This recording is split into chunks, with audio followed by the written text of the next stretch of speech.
Van Halen fan. Van Halen, A Visual History, 1978 to 1984, and Edward Van Halen. We are talking with Neil Zlozower. Those books, by the way, are available on VanHalenStore.com if you guys want them. Neil, how you doing? I'm doing great, Dave. Thanks for that wonderful intro. You're bringing tears to my eyes. Neil, to be honest with you, I grew up with all of your pictures on my wall. I knew your name just like I knew all the rock stars' names because you had all the best shots from Motley Crue to Van Halen and all the different bands throughout the years. So it is an absolute honor and pleasure to talk to you. Yeah. I used to get a good photo off every now and then, if I tried hard enough. Oh, no, yeah, you still do. And so wanted to start off by asking you, when did you first shoot VH and when did you first meet them? Well, the first time I actually physically shot them was in 1978. It was probably towards the end of their tour. They were playing a show in San Diego at the Coliseum, even though it was sort of tapered down because they weren't that big in 78. And then I think the next night or a night or two later, they played Long Beach. But the first time I actually went to go shoot them was in 1978, and they were playing the Texas Jam.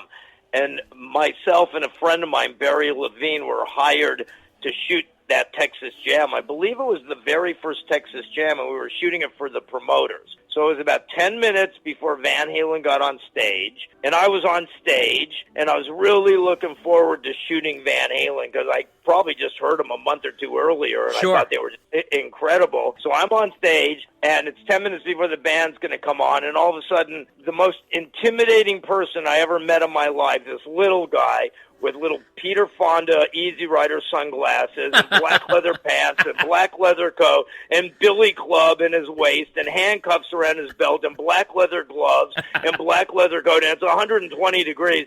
And this guy comes up to me, "What are you doing on stage?" "Well, I'm hired by the promoter to shoot all the bands, and we have total access, and we're cleared to shoot everywhere." And the guys go, "Well, you may have access for everybody else, but you don't have access for Van Halen, so get the fuck off the stage."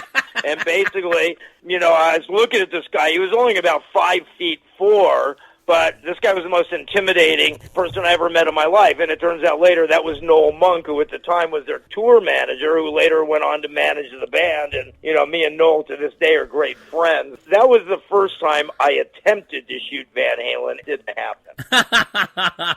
Well, that's fantastic. And Noel is still the character that he is today. As a photographer, what is your impression of the guys? I mean, you have this incredible guitarist in Eddie. Not only is he incredible with his fingering on the fretboard, he's a handsome guy. And then you got David Lee Roth, another good-looking guy who's beyond colorful on stage. So, I mean, they must be like a photographer's dream. Well, compared to a lot of other bands that were around in 78, and I don't want to mention any names, but, you got bands that play great music, and you have bands that have an image, like Van Halen or Motley Crue or Right. Rat or Guns N' Roses or Poison, and, but let alone, those are the bands I always wanted to work with, and also besides that, those bands were also the bad boys. So, I'm sort of a bad boy myself. I always like to hang with the bad boys. I didn't want to hang with the Styx and the Journeys and the REO Speed, the Lover Boys. I mean, I worked with all those bands, but when it came time to going on tour and actually having fun and, seeing colorful human beings in action, Van Halen, to me, they were one of the most visual, charismatic bands that ever came out of at least the United States.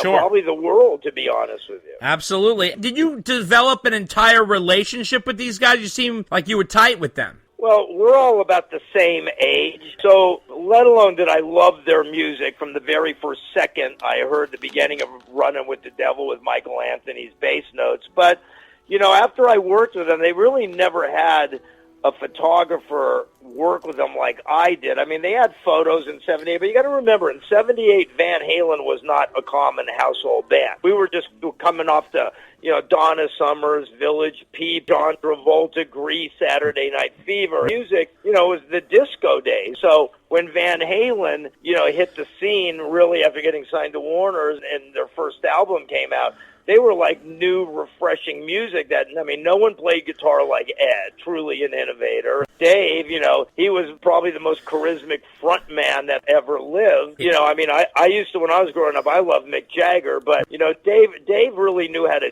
jerk the audience off. He was just an amazing front guy, and Alex was an incredible, you know, drummer, and Right. Michael was a great bass player. You know, we all had something in common, and, you know, you could tell, I got a big mouth. You could tell that just from the first 10 minutes of this interview. Right, that, yeah. you know, I don't hold back. So Right. we all got along great. We had a lot of things in common, girls, and more things in common, girls, and other things in common, girls, and, you know, whatever. So we just all got along great. You know, we liked drinking. We liked having a good time. Right. We liked the same music. So, you know, I used to be at home in my apartment, and all of a sudden I hear a knock on my door, and it'd be Ed would be at my house. He used to drive his Jeep right up on my front lawn of my Right. apartment building. Or Yeah. Dave would come over with Monk when they were in the neighborhood, you know, and they would just casually stop by and hang with me, and we'd get into trouble or do whatever. So we had a lot of fun back in those days. That's great. So they were like pals in addition to subjects to shoot. Yeah, they were. You couldn't ask for better subjects to shoot. Were you closest to Van Halen more than any other band, or? Well, before Van Halen, probably one of the bands I was closest to was Black Oak, Arkansas, who,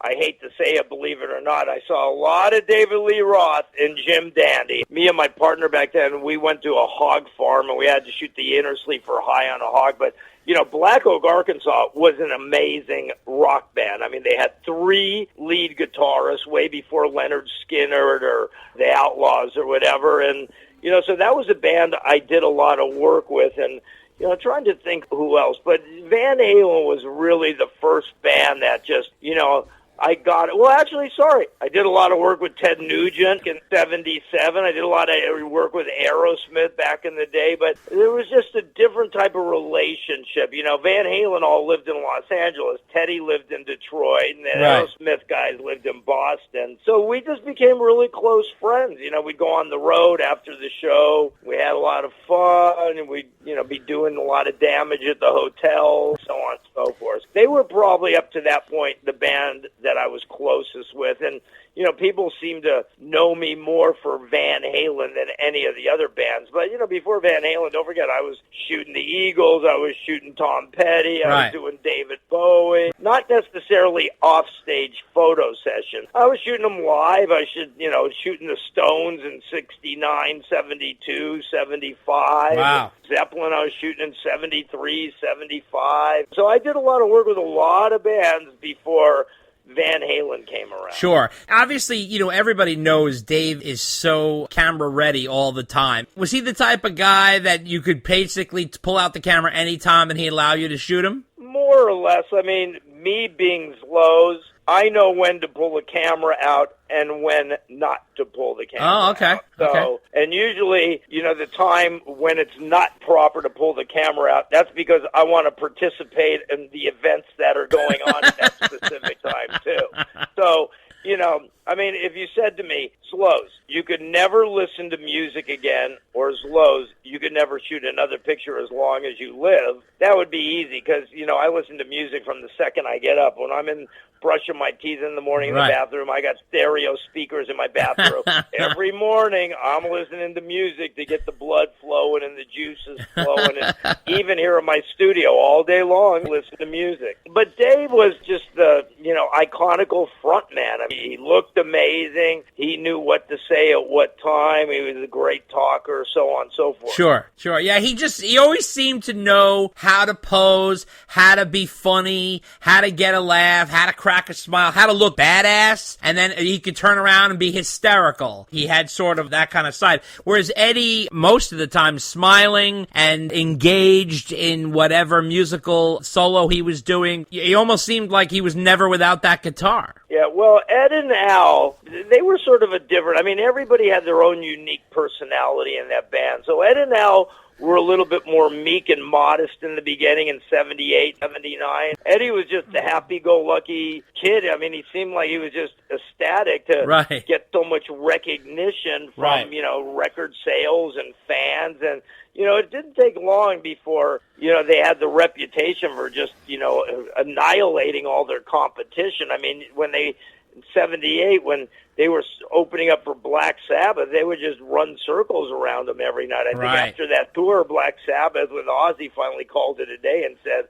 it just isn't happening anymore. These new young whippersnappers are kicking our ass every night, and they called it quits. Van Halen basically from 78 to 84 could do no wrong. Absolutely. And you became really their guy in terms of photography. Now, you did work on the Fair Warning album and the Diver Down album from the inside, correct? Yeah, I think the Fair Warning was the one where we wrote. People say, oh, yeah, Zlo, you're like the fifth member of Van Halen. But honestly, it was really Pete Angelus. Pete and Dave were the ones that came up with all the publicity strategies, and they were the ones who basically came up with all this innovative, set designs for the stage and everything. I mean, Pete, to me, is one of the most genius people I ever met in my life. He's just Mr. Creative, and later on when he went on to manage Dave, and, they had the Yankee Rose video, and the Fat Man video, a lot of that had to do with Pete. So just an utter genius, as far as I'm concerned. Absolutely. When the band split up, did you go work with both, or did you work with Dave? Or I know you shot a bunch for Dave solo, but did you continue to shoot VH with Sammy? Well, this is the story. Okay. So I guess, and this is my version. Okay. Sure. And I'm a pretty straight shooter. So after the 1984 tour, everybody could sort of tell things were falling apart. So, I didn't take sides or anything like that. But so after 84, I guess Dave did the California Girls EP or whatever. And, I think Eddie did something with Brian May, if I'm not mistaken. But there was a lot of animosity between everybody there, and everybody needed a break. So Van Halen hooked up with Sammy. But before they hooked up with Sammy, it was a good half year, and all the magazines were dying for a scoop on what was going on. The band wasn't doing any interviews, and so I think there was a magazine called Faces that they called me up. And, I tried to be Mr., keep things together and not divulge too much information. So, I did this interview, and Faces was like, Neil, what's happening with Van Halen? Not much right now. They're taking a break. And, well, Neil, what's going on with the new Van Halen record? And I basically, trying to be a diplomat, said, look, things are moving along at a really slow pace,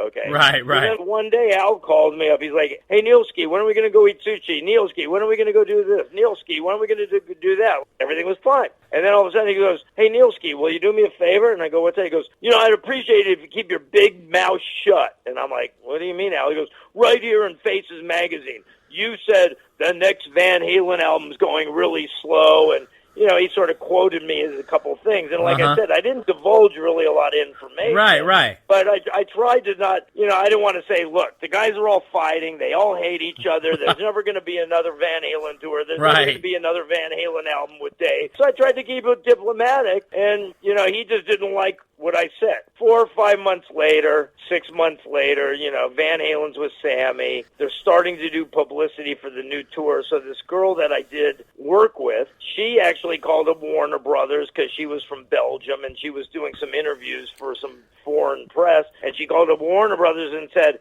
look, I need to do an interview with Van Halen, and then Neil needs to do some photos with Van Halen. And the girl at the record label said to her, oh, no, there's some really bad blood between Neil and the band doesn't want to work with Neil anymore. So I'm like, that's funny. What kind of bad blood? Well, what happened was they got Ed Loeffler for their manager. Right, which was Sammy's manager, Yeah, that was Sammy's manager. Right. When it was the Sammy Hagar band. I guess Sammy pitched him to the band. Oh, sure, Sam, whatever you want. Right. Okay. So they took Ed Loeffler for their manager, right. And I guess Ed wanted to clean house, and he didn't want anybody that was there. They didn't want Pete Angelus. They didn't want the sound guys.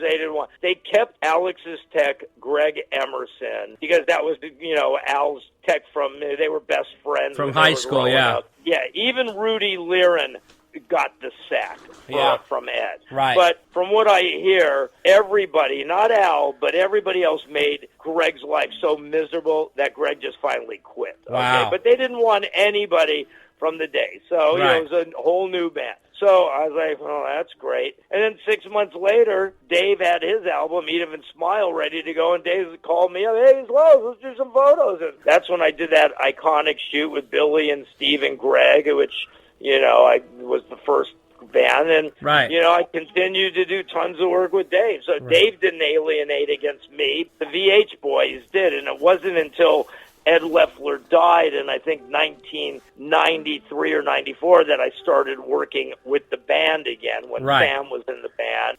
Sam left, and then they got Gary Sharon, and I worked with them a little, but that wasn't very long-lived, and so on and so forth. So, yeah.